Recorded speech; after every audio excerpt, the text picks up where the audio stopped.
Ladies and gentlemen, in July 1851, Friedrich Engels, the Manchester cotton lord and co-author of the Manifesto of the Communist Party, wrote to his friend Karl Marx in London with some very promising news. Speculation in railways is again reaching dazzling heights. Since the 1st of January, most shares have risen by 40%, and the worst ones more than any. This is promising. Clearly, capitalism's denouement was just around the corner. The East India market was overstocked, while the British cloth industry was being hit hard by a flood of cheap cotton imports. If the crash in the market coincides with such a gigantic crop, things will be cheery indeed. Peter Ehrman, his business partner, is already fouling his breeches at the very thought of it, and the little tree frog is a pretty good barometer.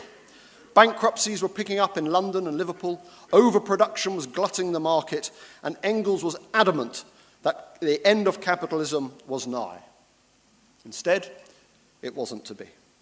Exports surged, wages rose, standards of living improved, and the mid-Victorian boom ground inexplicably on.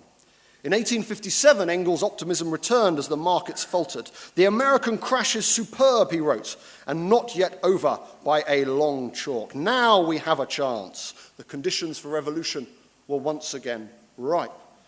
With the capitalist mode of production in collapse, the working class would surely rise to the occasion. But 2 months into the crash, the proletariat had still yet to realize its historic calling. "There are as yet few signs of revolution," Engels noted gloomily, "for the long period of prosperity has been fearfully demoralizing." So you will appreciate, friends, that there is something of a prehistory to this evening's debate. Indeed, my old friends Marx and Engels have been predicting the end of capitalism for over 150 years.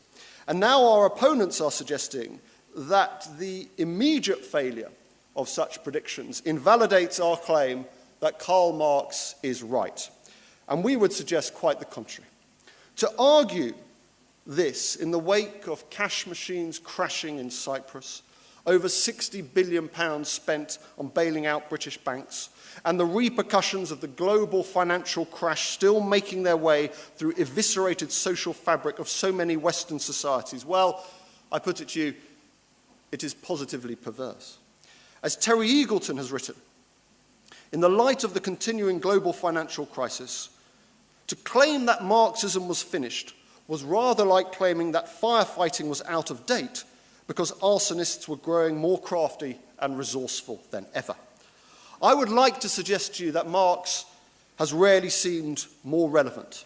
Marx's stock resurges on a 150-year tip was how the New York Times marked the 150th anniversary of the publication of the Communist Manifesto, a text which more than any other, as they put it, recognized the unstoppable wealth-creating power of capitalism, predicted it would conquer the world, and warned that this inevitable globalization of national economies and cultures would have divisive and painful consequences. And the Times was right. Ladies and gentlemen, Karl Marx and Friedrich Engels were the first to chart the uncompromising, unrelenting, compulsively iconoclastic nature of capitalism. It has pitilessly torn asunder the motley feudal ties that bound man to his natural superiors, and has left remaining no other nexus between man and man than naked self-interests, than callous cash payments. It has drowned the most heavenly ecstasies of religious fervor, of chivalrous enthusiasm, of Philistine sentimentalism in the icy water of egotistical calculation.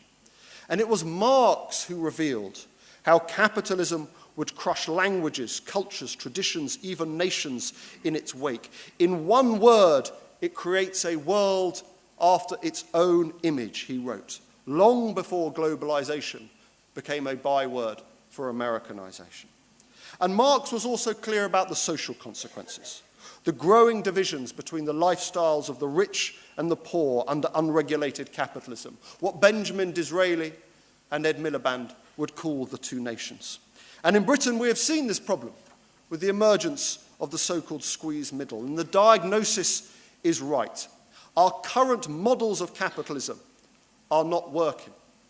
The wealth generated by the growth prior to 2008 simply did not trickle down to ordinary people. Living standards began to stagnate from as early as 2003 and won't even return to that until well after 2015. And as for the growing extremes at the top and the bottom, well, just take a look at last week's fascinating Great British Class Survey with its account of the precariat, an update of Marx and Engels' proletariat and the elite.